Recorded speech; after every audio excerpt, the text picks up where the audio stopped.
Bonjour à tous, bienvenue dans le labo d'Aclabraise. Donc on se retrouve aujourd'hui pour une nouvelle petite vidéo. On va continuer sur l'ordinateur portable Toshiba. Pour ceux qui me suivent, celui qu'on a vu dans la dernière vidéo où je nettoyais les tâches qu'il y avait au niveau de l'écran, au niveau de la dalle. Donc il y avait aussi le connecteur USB à changer qui était cassé, je viens de le recevoir, donc du coup on va se faire une nouvelle petite vidéo, on va remplacer le connecteur USB de cet ordinateur et du coup il sera enfin remis 100% fonctionnel, remis en état. Allez, on y va, je vous passe au passage le son, je pense que ça devrait être pas trop mal maintenant, n'hésitez pas à me le dire en commentaire s'il y a toujours des soucis. Vous avez perçu peut-être une nouvelle petite caméra type GoPro que je viens d'acquérir, donc du coup je l'ai mise sur un petit pied pour être plus près sur l'établi, vous voyez mieux en fait en champ de vision, vous avez une meilleure vision sur ce que je fais quand je travaille, vision de plus près que vous aviez avec la webcam. Surtout là, changer de connecteur, c'est pas très gros le connecteur USB, de la webcam, je trouvais qu'on voyait pas grand chose. Du coup j'ai fait l'acquisition d'une petite caméra, n'hésitez pas à me dire ce que vous en pensez niveau qualité de l'image. Là elle va être très proche parce que j'ai juste un tout petit pied que j'avais sous la main. Je verrai pour essayer de trouver peut-être un meilleur support ou la fixer avec un bras articulé de façon à l'approcher plus ou moins selon ce que je fais. N'hésitez pas dans les commentaires de me dire ce que vous en avez pensé pendant la vidéo, si c'est mieux, moins bien, donnez vos avis. N'hésitez pas à mettre tout ça en commentaire sur la vidéo. Allez, on bascule du coup, on va passer sur l'autre caméra et on va pouvoir travailler. Voilà. Alors on y va, donc le connecteur USB, donc c'est, alors avec la lumière on va pas bien voir par contre, c'est celui-ci, le premier qui est cassé.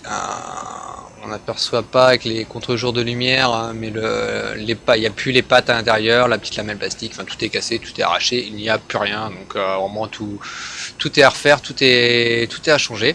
Donc on va les remplacer tout simplement, hein. On va le dessouder gentiment et puis on va remettre un neuf que j'ai reçu exactement le même. J'ai vérifié juste avant quand même que c'était le bon modèle, il correspond bien, donc on a juste à faire le remplacement de ce port USB.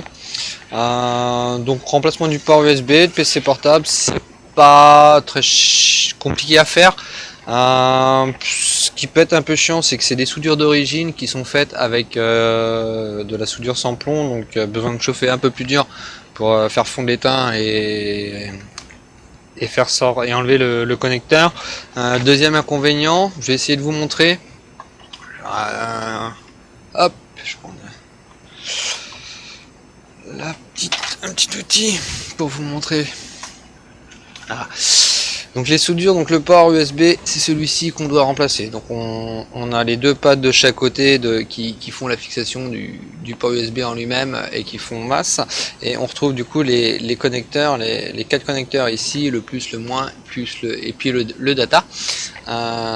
Vous apercevez peut-être en fait il n'y a pas de boule d'étain à dépasser. Ils mettent très peu d'étain, c'est vraiment l'étain comble juste le trou en fait pour faire tenir la patte, excusez-moi, à l'intérieur du trou, ce qui fait qu'il n'y a pas grand chose à dépasser. Donc bien souvent, on va quand même passer un petit coup de tresse, hein, chauffer, passer un petit coup de tresse pour essayer d'absorber le maximum d'étain, mais bien souvent la tresse n'absorbe pas tout en fait, ou voire quasiment rien étant donné que c'est à l'intérieur, l'effet capillarité ne se fait pas forcément très bien. Il en reste un peu. En général, honnêtement, je passe avec le fer et la tresse pour essayer d'enlever le maximum. Et souvent, en général, ce que je fais, c'est que je finis, étant donné que le port il est mort, hein, de toute façon il a changé, hein, on glisse un petit outil entre le port USB et la carte, on fait une pression légère, histoire de donner une légère pression que lorsque l'étain est chaud, tac, le connecteur USB sort. Et en général, je commence au fer, mais bien souvent je finis carrément à l'air chaud, un pistolet CMS air chaud, je chauffe et puis quitte si jamais, bon là il y a plus, si le plastique du connecteur fond, on s'en fout un peu étant donné que qu'il est cassé, il est mort, et ça nous évite de trop s'embêter à le remplacer. Et puis par la suite on remet le remontage du nouveau, se fait en général plus facilement. On peut y avoir besoin des fois de nettoyer, hein, si un jour ça vous arrive. Ça m'arrive occasionnellement de le faire, c'est rare, mais si vraiment les trous, hein, il reste trop d'étain, que vous n'arrivez pas à remettre le nouveau même en faisant refondre l'étain, c'est de prendre une petite aiguille avec une petite pince, votre fer à souder, et vous présentez l'aiguille en face du trou. Vous chauffez l'aiguille avec votre fer à souder, vous poussez très légèrement l'aiguille dans le trou trou de façon à bien déboucher le trou d'étain. Petite technique qui fonctionne très bien si on est vraiment trop embêté. Ça m'est arrivé quelques fois de l'utiliser, mais en général c'est très rare. Quand on représente le connecteur USB en face, s'il reste un peu d'étain au moment où on chauffe, en fait le connecteur rentre tout seul. Allez, on y va. Je veux allumer le fer, j'ai oublié d'allumer mon fer. On va allumer le fer, on va se préparer. Ouais, je vais essayer de vous positionner que vous puissiez voir correctement. Je vais poser les petits outils en face de moi. Alors, je vais essayer de vous positionner la caméra. Bon, connecteur USB ici, donc je pense que vous allez voir correctement ce que je vais faire. C'est de la mettre de façon à ce qu'elle ne gêne pas trop, parce que vous voyez peut-être pas, mais en fait je suis très près. La caméra est, vous voyez, je suis à 10 cm de la carte mère, donc pour travailler il faut quand même que je sois à l'aise. Je vais laisser comme ça, je pense que je devrais être à l'aise et je pense que vous allez pouvoir voir correctement l'opération. L'idéal aurait été un peu plus de hauteur sur la caméra, que vous ayez une vue plongeante, mais malheureusement j'ai pas de pied pour aujourd'hui, donc on verra ça dans une prochaine vidéo, soit un pied plus gros, ou je pense même ce qui serait top, ce serait de l'avoir sur un bras articulé, mettons par exemple fixé au niveau de l'étagère, et que je puisse ajuster en longueur et en hauteur en fonction d'où je veux me positionner, et je pense que ce serait pas mal pour vous donner une qualité d'image. Cette petite caméra m'a l'air pas trop mal, l'image m'a l'air pas trop mauvaise, donc je pense que je conserverai celle-ci. Il faudrait juste que je trouve un système de fixation. Bon allez, fini de parler, fini la causette. On passe au remplacement du port USB. Je suppose que vous êtes là surtout en plus pour ça. Alors, un petit peu de flux, comme toujours. Faciliter la fusion de l'étain. Voilà. On va prendre cette petite tresse là, elle est déjà sortie. J'en ai une un peu plus large qui aurait peut-être été mieux, mais on va faire avec celle-ci. Ça devrait être bon.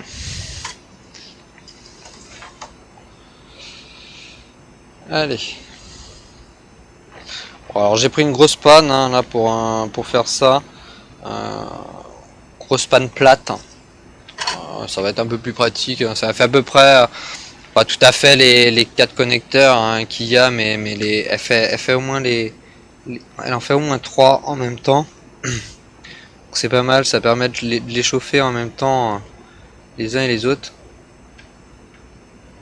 Pour au moment où on dessoude sur ce genre de choses, souvent on dessoude le premier, on commence à le souder, on chauffe le premier, on va vers le dernier, et quand on arrive au dernier, si on n'a pas chauffé suffisamment, le premier peut refroidir, on est un peu embêté pour les sortir. C'est pour ça que je préfère prendre une grande panne. On va d'abord tous les chauffer un petit peu. Voilà, j'ai mis un peu d'étain sur la panne, d'étain au plomb bien entendu, qui va se mélanger avec l'étain d'origine. Voilà, et ce qui devrait donner un meilleur résultat pour le dessoudage. Allez, on va essayer d'absorber le maximum d'étain. Excusez-moi, en plus je vous mets le doigt, je vous mets une petite caméra pour que vous ayez un meilleur champ de vision, et au final, si je mets le doigt devant, vous n'allez pas voir grand chose. Bon, l'idéal, ce serait que je trouve un petit support. Ah, ma foi, ça a l'air de s'absorber pas trop mal. Pour une fois, les deux premiers sont pas mal. On va voir sur les suivants comment ça se passe. Donc le fait, n'hésitez pas quand vous avez des choses comme ça, l'étain, le petit fil d'étain que vous avez, votre bobine, mettez-en sur votre panne et passez sur les soudures comme je l'ai fait en premier. Chauffez votre nouvel étain que vous mettez, qui est au plomb en général, va se fusionner avec l'étain sans plomb qui est sur la carte mère. Et lorsqu'on vient comme là pour enfin enlever l'étain à la tresse, du coup on a un mélange d'étain avec plomb, sans plomb, ça facilite le dessoudage, enfin la fusion de l'étain d'origine. Du coup elle devient un peu plus facile à fondre, et ça permet de moins s'embêter. Je sais pas, pour ceux qui bricolent, un peu, je pense que vous avez dû être confronté au cas de l'étain sans plomb. C'est assez chiant honnêtement. Ça se fait, hein, on chauffe un peu plus, ça se dessoude, hein. Ça demande des températures plus importantes tout simplement pour le travail. Mais bon, bah, c'est sur certains endroits, certains composants, sur du PC portable c'est moins risqué, mais sur du smartphone ou autre, sur des choses plus fragiles, plus petites, vous avez des composants qui n'apprécient pas forcément la haute température de fusion. Donc c'est toujours embêtant de devoir chauffer plus. Moins on peut chauffer, mieux pour le travail, mieux c'est. C'est tout à fait évident. Donc voilà. Le fait de ramener un peu d'étain va vous faciliter la fusion, vous éviter de chauffer trop dur et d'abîmer, d'endommager, de brûler. Voilà, on n'est pas à l'abri d'un risque, hein. Si vous chauffez vraiment dur, vous pouvez abîmer le PCB un peu de la carte mère. Bah ma foi, je pense qu'on n'est pas trop mal. Alors je vais prendre mon petit outil, voilà, qui est ici. Je vous montre, hein. Ceux qui connaissent pas, voilà, c'est des outils, un petit speedler que vous pouvez trouver, alors comme on trouve en plastique pour ouvrir les smartphones, des choses comme ça. Là, voilà, c'est speedler, un peu outil dentiste ou autre, en métallique. Il y a, voilà, pour là sortir un connecteur, si jamais on a besoin de chauffer en même temps, c'est métal, c'est résistant, c'est robuste, on peut bien travailler avec. Alors j'en ai plusieurs, hein. Là j'ai celui-ci, on a un bout qui est droit, l'autre bout plat aussi, un peu en biseau, un peu pointu arrondi. J'en ai d'autres, hein, des plus larges, arrondis carrément, ils sont pas droits. Voilà, à peu près le même principe. Bon, il existe tout un tas d'outils, hein, que vous pouvez trouver. Dans les premières vidéos, là c'est les débuts, hein, je répète pour ceux qui n'ont pas vu toutes les premières vidéos, je débute. Je vous mets pas forcément encore de lien dans les descriptions des outils que j'utilise ou autres. Si jamais certains sont intéressés, n'hésitez pas à demander, je pourrais vous dire ce que c'est. Si jamais je vous parle pas de l'outil, je vous le présente pas, vous me voyez utiliser quelque chose, n'hésitez pas à demander, je vous dirai ce que c'est. Je vous pourrais vous transmettre des liens pour vous dire où les trouver. Ça reviendra sûrement par la suite, je pense, sur des outils basiques comme ça. Je vous ferai peut-être pas des présentations, ça faudra continuer de me les demander, mais peut-être que s'il y en a qui sont intéressés, je pourrais vous faire une présentation un peu des appareils utilisés que j'ai, l'alimentation, le microscope. Je pourrais vous présenter un peu tout ça si certains demandent. Autrement, c'est prévu aussi dans le développement de la chaîne pour ceux qui n'ont pas vu la vidéo présentation. Je vous ferai des vidéos de présentation des nouveaux appareils que je vais avoir à partir de maintenant. Du coup, étant donné qu'il y a la chaîne YouTube qui est en place, si j'ai de nouveaux appareils qui arrivent, que je reçois, je vous ferai des petits tests, des petites présentations de ces appareils pour vous donner mes avis et ce que j'en pense et du pourquoi j'ai choisi ce modèle et pas un autre. Enfin voilà, je vous ferai tout ça par la suite. Bon allez, on retourne à notre port USB. Alors je vais vous quitter un peu le champ de vision pour pouvoir être bien et passer mon outil en fait entre les deux. Le port USB revient vraiment sur le bord pour que je puisse me dégager. Il revient sur le bord en fait de la carte. J'aimerais pouvoir passer mon outil entre les deux, mais je n'ai pas tellement de jours. C'est un peu embêtant. Bon, pourtant il n'y a plus trop d'étain, il devrait sortir assez facilement. Mais apparemment il ne veut pas. Voilà, tac. Je reviens, voilà. Donc l'outil est passé entre la carte mère et le connecteur. On va essayer en faisant l'évier et de le chauffer juste avec le fer. On va voir si ça sort. Vous voyez un peu. Allez, je vais essayer de me rapprocher un petit peu. Voilà. Je pense que vous êtes assez près, donc vous allez pouvoir voir ce que je fais. Voilà, je fais une pression légère, hein, pas besoin de forcer très dur. Je vais rechauffer au niveau des trous. Bon, ça a l'air de sortir assez facilement. Ici, je pense que les quatre connecteurs sont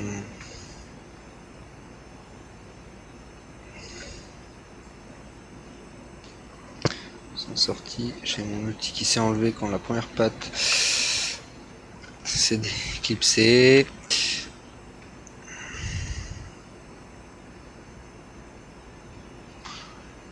Après, il n'y a pas énormément d'étain. Il en reste un peu, mais c'est pas forcément facile d'aller chauffer à l'intérieur du trou en fait avec le fer. Je pense qu'on va passer à l'air chaud. On va gagner un peu de temps, on va moins s'embêter. Donc j'allume ça. Voilà, on aperçoit. Alors, là, je pense pas que vous allez voir. Hein, je vais pas avoir assez de qualité au niveau de la vidéo. On va essayer de s'approcher. Donc voilà, juste dans le bout de mon doigt, on voit pas très bien, mais il y a pratiquement plus d'étain dans les trous, mais il y en a toujours un petit peu qui tient le connecteur. J'arrive pas, le fer ne chauffe pas suffisamment, il faudrait rester trop longtemps en pression pour pouvoir chauffer. Donc on va repasser le petit outil, on va prendre l'air chaud. Étant donné que le connecteur est HS, on va pas on risque pas de faire trop de dégâts de casse. On va donner un petit coup d'air chaud. Ça va bien nous chauffer tous les connecteurs en même temps et il va pouvoir finir de sortir tout seul. Allez, hop. Ah, excusez-moi pour la sonnette. C'est les aléas. Je vais pas arrêter la vidéo et faire une coupure pour ça. Hein. Je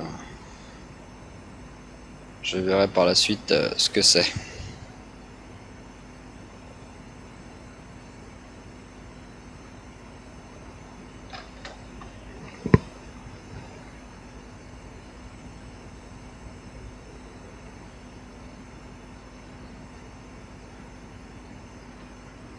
On va les remettre un petit peu de plus, ça va faciliter.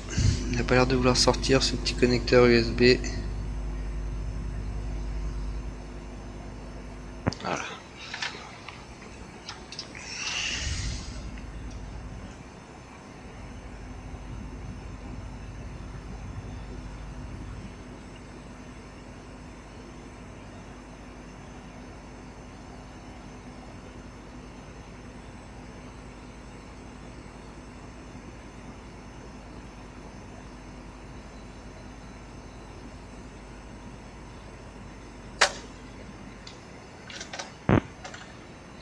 Alors le premier côté est sorti, on va les sortir le deuxième côté.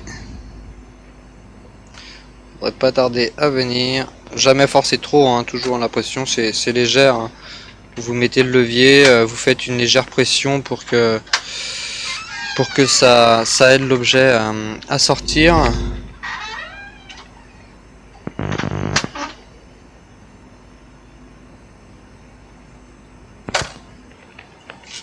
Voilà. Il est sorti enfin ce petit connecteur USB. On va pouvoir le mettre là. Il finira à la poubelle. Donc voilà. Hop. Donc on va quand même nettoyer un peu deux petites pattes qui sont restées. Bon. Alors on va prendre une petite pince.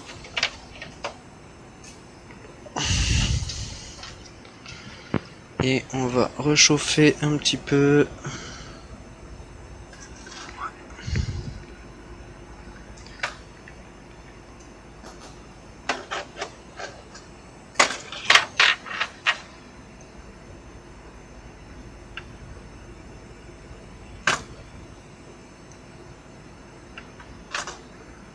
Hop. Voilà. Hop, voilà. Deux petits connecteurs. C'était à prévoir, étant donné qu'ils étaient complètement cassés, il n'y avait plus du tout de patte à l'intérieur du port USB. Je pense qu'ils avaient dû casser juste au niveau de l'angle en fait, dans le fond du connecteur, l'angle à 90 degrés. Et les connecteurs sont plats et ils redescendent pour revenir vers la carte mère. Je pense qu'ils avaient dû casser complètement à ras, ce qui fait que quand le connecteur USB lui est sorti, les pattes droites sont restées, elles étaient plus tenues à l'intérieur, elles étaient plus tenues sur la carte mère. Des choses qui arrivent quand c'est cassé. Voilà, mon petit connecteur USB complètement à chaise. Bon là je l'ai tordu un petit peu, on s'en fout en soi. Et voilà, vous voyez, il n'y a vraiment plus rien à l'intérieur. Il était complètement cassé. Plus de plastique, plus de pattes. Donc c'est pour ça qu'on a nos petites pattes qui sont restées, étant donné que les pattes viennent droite le long de notre patte plastique qui est à l'intérieur et redescendent après à 90 degrés pour aller vers la carte mère. Je pense qu'elle a dû casser juste dans l'angle, ce qui fait que quand on a retiré le connecteur, les petites pattes sont restées sur la carte mère. Bon, vous avez vu, ça s'enlève limite plus facilement que le port USB, donc c'est pas gênant. Je vais faire un petit coup de nettoyage sur tout ça. On va enlever un peu le... Allez. Excusez-moi. Voilà. Voilà. Hop. Alors, un petit coup de nettoyage. Donc là, on est sur l'autre côté de la carte mère. Il y avait très peu de flux ici. On va surtout nettoyer l'autre côté où on en avait mis plus. Bon, la carte aura besoin, je pense que je ferai un grand coup général avant de la remonter. Je pense que c'est un ordinateur qui n'a pas dû être tellement démonté vu l'état de poussière qu'il y avait quand je l'ai ouvert. Les traces de poussière sur la carte mère, en plus de ceux qui ont vu la vidéo précédente où je nettoyais l'écran, hein, c'est un ordinateur qui a dû prendre l'humidité, qui a été longtemps sans servir, et je pense qu'il a dû être vraiment un moment, la poussière s'est accumulée à l'intérieur. Donc voilà, donc c'est tout propre. On va prendre notre nouveau port USB, on va le présenter. Voilà. Il se présente parfaitement bien.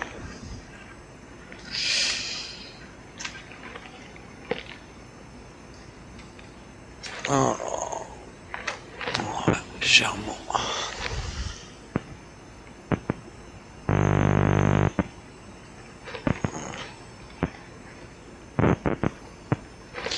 J'ai fait une petite modif, je m'aperçois qu'en fait j'ai mal vérifié. Alors en fait, ce qui se passe, je vous montre ce que je viens de faire. Le connecteur en fait, celui-ci est très court. Ils sont, vous allez peut-être mieux voir de profil, ils sont vraiment très courts par rapport aux autres ports USB qu'on trouve en général qui sont un peu plus longs. Il est vraiment très court et il y a d'autres modèles qui sont un peu plus courts, mais là, il y a une épaisseur plastique dessous. Ce qui fait que j'avais pas trop le choix au niveau de connecteur. J'ai pris celui-ci. Tout à l'heure, je l'ai présenté, je me suis dit c'est parfait. Il fait la même taille, tout va bien, tout est bon. Sauf que bah, là, je me rends compte en fait que non. Donc il fait la même taille, parfait. Il se présente nickel dans les trous. Sauf que chose que je n'avais pas vu, je vais essayer de vous montrer. Hop, un petit outil. Donc on a nos connecteurs USB et de chaque côté on a les deux petites pattes, 4 pattes du châssis qui reviennent au GND. Voilà. Sur le connecteur d'origine en fait les pattes sont légèrement décalées du connecteur et reviennent après dans le connecteur. Je sais pas si vous voyez, du coup la patte elle revient un petit peu, voilà, elle fait tac et après elle redescend. Et sur celui que j'ai reçu en fait elle va droit, elle descend droit, elle est sur le bord et elle descend pile droit. Ce qui fait que juste au moment de le mettre je me suis rendu compte de ça et du coup bah, il ne rentrait pas dans les trous. Donc ce que j'ai fait tout simple, je vais vous le renlever, je vais vous le montrer. Voilà. Vous apercevez, alors je vais essayer de vous mettre ça, voilà, vous les voyez, les 4, voilà, hop, les 4, donc il y en a une ici, une derrière et une de l'autre côté, je les ai mises à plat. C'est que quand je vais présenter mon connecteur, je le représente, donc les 4 broches, les 4 pattes de derrière, les plus importantes, donc il y a le plus, le moins, le négatif de chaque côté et les deux data au milieu, data plus, data moins, sont parfaitement en place, ils rentrent au bon endroit, donc là-dessus pas de souci. Et du coup, si j'avais laissé les connecteurs, on n'aurait pas pu rentrer les pattes, excusez-moi, droite, on n'aurait pas pu rentrer le connecteur à fond. Problème après, on n'aurait pas pu on serait pas retrouvé en face sur le châssis et on n'aurait pas pu connecter les gènes. Enfin, on aurait pu, mais on serait embêté. Donc je les ai tordus pour qu'ils soient plates. Ce qui fait qu'ils tombent pile poil au-dessus des trous. Le fait de les mettre plates compense. Donc je peux rentrer mon connecteur correctement bien à fond. Un petit point de soudure du coup qu'on mettra de ce côté-ci au niveau des des 4 pattes de GND. Elles seront en contact avec la petite pastille cuivre du trou qui est en dessous et la connexion sera parfaite. Voilà, des petites choses qui peuvent arriver. Je n'ai pas été assez méfiant. Bon là en soi c'est rien. Ouais, ça prend 2 secondes pour retordre le port USB. On risque pas d'avoir de court-circuit. Parce que d'un côté ou de l'autre, les pattes qui vont se trouver à proximité, il y a de l'espace encore, donc il n'y a pas trop de risque. Les pattes qui vont se trouver à proximité sont des pattes de GND aussi. Ça va être le GND de l'autre port USB et de l'autre côté c'est le GND. Alors de tête je ne sais plus si lequel est en premier, le micro ou le casque. Mais voilà, tout ce qui est contour comme ça c'est du GND, c'est les châssis, c'est les carcasses, c'est ce qui va à la masse faire sur la carte mère. Donc on peut tous les relier ensemble. On peut mettre un fil qui passe sur les 4 ici. Vous pouvez le souder tous les 4, vous risquez rien, c'est du GND. GND avec GND, il n'y a pas de souci. Donc voilà, donc en soi ça va pas poser de problème au fonctionnement de notre ordinateur. Donc je pense que je vais commencer par mettre un petit point d'état sur les GND pour les faire tenir. Alors j'espère que ma panne ne va pas être trop grosse pour aller entre. Moi je vais la changer, hein, c'est pas grave. Alors, ça m'embêterait de faire refroidir le fer.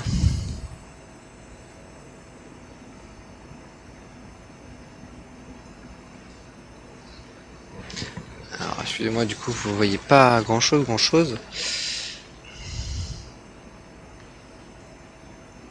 Du coup je suis entre les deux.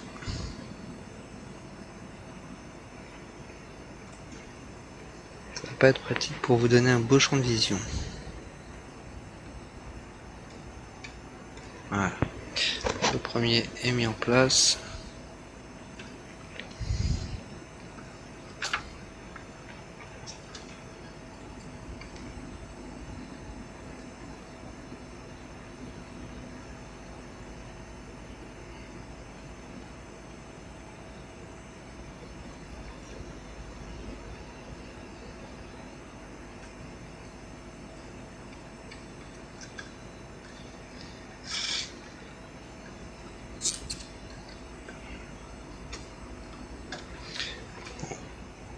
Celui-ci ça semble être un peu moins pratique. Alors excusez-moi, je reprends tout ça.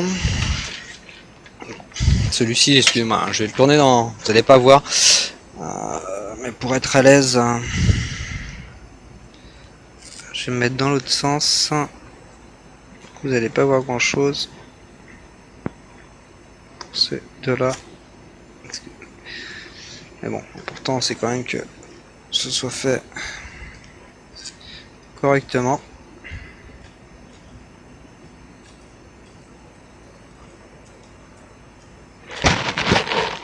Là, excusez-moi, j'ai buté dans le micro, j'espère que ça vous a pas fait trop de bruit.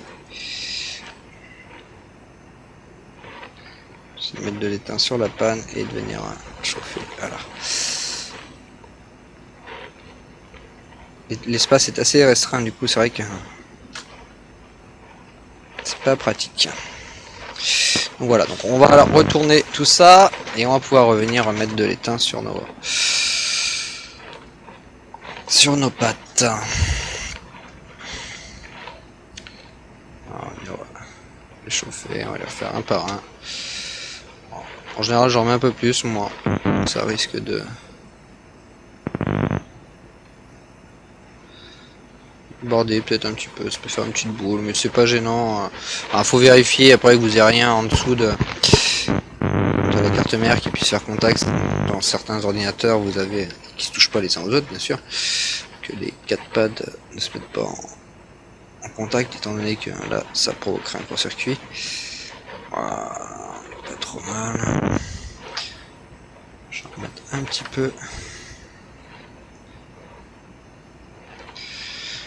Le fait de chauffer d'un côté ou de l'autre, du coup, ça, l'étain vient en fusion quand je chauffe d'un côté ou de l'autre, l'étain fusionne.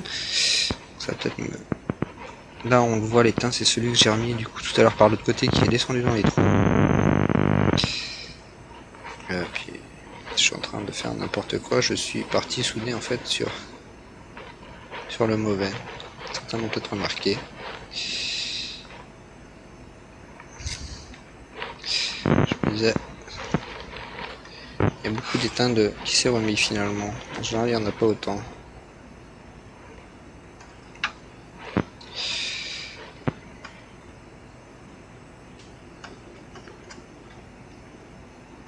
Hop.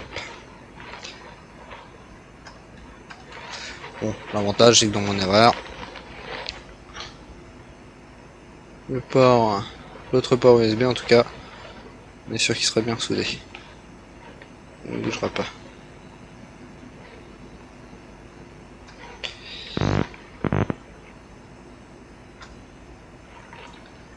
Voilà.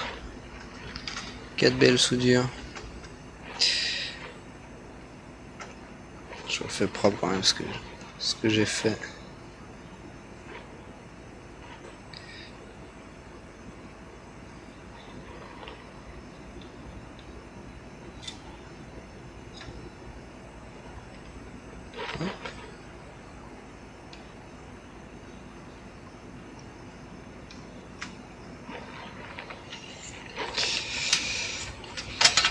Et voilà, notre port USB. Alors voilà, les petites pattes sont, vous voyez peut-être, hein, les pattes du connecteur sont un peu plus longues. Si on regarde par rapport aux composants qui est à côté, elles sont pas plus longues. On pourrait les couper pour faire propre, mais elles dépassent pas non plus énormément. Hein. On est peut-être sur 1 millimètre, même pas 2. Ouais. Donc c'est vraiment court, hein. C'est pas plus haut que le MOSFET qui est à côté. Donc ça gênera en rien du tout. Hein. Ça sert à rien de s'embêter à aller couper quelque chose de si court. Hein. Pour remettre ça propre, sachant que ça viendra, voilà, si on prend tous les autres composants à côté, ils sont pas plus bas, on est tout à la même hauteur. Je vérifierai par sécurité quand même, hein, au moment de remontage, mais il me semble qu'il n'y a pas du tout de métal. Certains PC ont une armature métal ou des petits contours métalliques de renfort. Celui-ci, il me semble que c'est un classique, hein, tout en plastique, donc il n'y a pas de risque que ça vienne faire court-circuit avec autre chose à l'intérieur. Donc voilà, donc on se retrouve avec alors, qu'est-ce que ça va donner niveau lumière? Voilà, vous apercevez peut-être 2 ports USB tout neuf complet avec leurs petites lamelles plastique bien en place à l'intérieur. Donc voilà, donc je vais pas vous remonter le PC en vidéo, hein, c'était juste pour vous montrer voilà, le remplacement de la prise USB. Alors je vais vous rebasculer sur votre caméra, voilà. Donc voilà, donc je le remontrerai en off, c'était surtout pour vous montrer le remplacement du port USB pour ceux qui n'ont rien à faire à souder, qui auraient quelque chose chez eux, qui auraient le cas, qui voudraient remplacer. Voilà, pour vous montrer qu'il n'y a rien de sorcier, que ça se change, ça peut se faire, voilà, c'est pas très compliqué, c'est un peu chiant des fois pour chauffer par rapport à l'étain. Ça peut être chiant, vous voyez, comme là, dans le cas où le port USB n'est pas 100% identique. On avait des petites pattes de GND qui étaient légèrement différentes. Bon, bah, voilà, il n'y a rien de méchant. Si jamais vous n'êtes pas sûr, vous êtes dans le cas que vous n'êtes pas sûr, bah, vous posez les questions en commentaire, par exemple, si vous voyez la vidéo, vous avez votre connecteur qui ressemble pas 100% à l'identique au vôtre, que vous avez un doute, n'hésitez pas à essayer de me prendre une ou deux photos assez propres, que je puisse voir les détails quand même, mais n'hésitez pas à mettre dans les commentaires de la vidéo, de demander. Je répondrai aux messages sans problème. Alors n'attendez pas la réponse dans la demi-heure. Je travaille en semaine, j'ai un travail à côté, c'est une passion, c'est un loisir. Donc je répondrai aux messages quand je pourrai, hein, soit si j'ai un moment dans la journée ou le soir. En général le soir je suis sur le PC donc, ou en train de bricoler. Donc je répondrai à vos commentaires le week-end aussi. Donc n'hésitez pas à poser des questions si vous avez besoin pour une de vos réparations. Donc cet ordinateur là sera terminé, je vais le remonter. Donc on avait vu la dalle dans la vidéo précédente, une dalle qui avait des taches, qu'on a nettoyé, qu'on a récupéré, qui est revenu 100% nickel. Le connecteur USB qui était cassé, qui va être changé. Du coup on se retrouve avec un ordinateur où tout est fonctionnel. J'ai plus qu'à le remonter. Une petite réinstalle de Windows toute propre, toute neuve, pour être sûr que tout fonctionne parfaitement, mise à jour, pilote et plein de soins. Et on aura un ordinateur qui repart. Alors pour titre indicatif, hein, donc c'est un ordinateur, une dalle, la dalle nous a rien coûté, hein, c'est juste du produit, du temps de nettoyage pour ceux qui ont vu la vidéo. Ceux qui n'ont pas vu, je vais essayer de mettre un lien, donc c'est toujours en développement tout ça, hein, la chaîne est toute neuve. Je pense que je vais vous mettre faire un petit montage, un petit truc en fin de vidéo. Je vous mettrai les liens des vidéos précédentes, des choses comme ça. Et notamment sur celui-ci, je vais essayer de mettre le lien. Vous pourrez juste en cliquant basculer sur la vidéo d'avant. Pour ceux qui ne l'auraient pas vu, qui tomberaient directement sur celle-ci du changement du connecteur USB, vous pourrez aller voir l'autre si ça vous intéresse. Où on faisait le nettoyage de la dalle, on démontait la dalle, on l'ouvrait complètement pour aller nettoyer les tâches qui étaient sur le film derrière le numériseur. Donc c'est terminé pour aujourd'hui pour cette réparation. Donc n'hésitez pas à mettre vos commentaires, vos avis en commentaire dans la vidéo, vos avis sur les visions, la caméra, la qualité du son, qualité d'image, si vous voulez quelque chose si vous préférez que ce soit plus zoomé, enfin n'hésitez pas. Le domaine de la vidéo c'est encore, je répète, c'est nouveau pour moi, donc je débute vraiment, je prends les infos au jour le jour avec mon entourage, les amis, sur internet, j'essaye de mettre ça en place en fonction de ce que je constate moi sur les vidéos.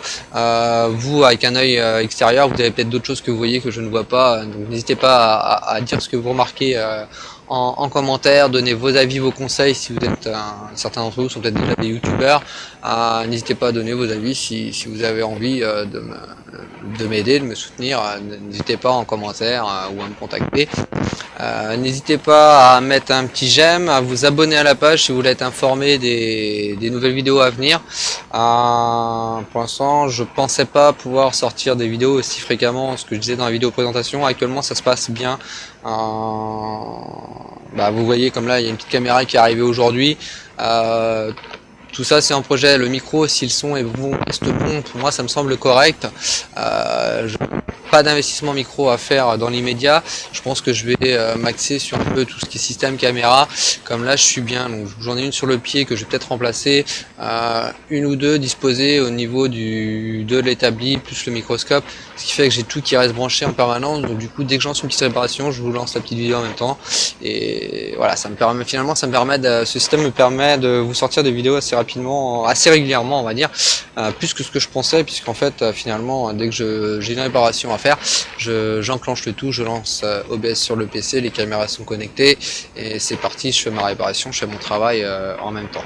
Donc n'hésitez pas à vous abonner pour être informé, un petit j'aime, les commentaires, vos avis, tout ce que vous voulez.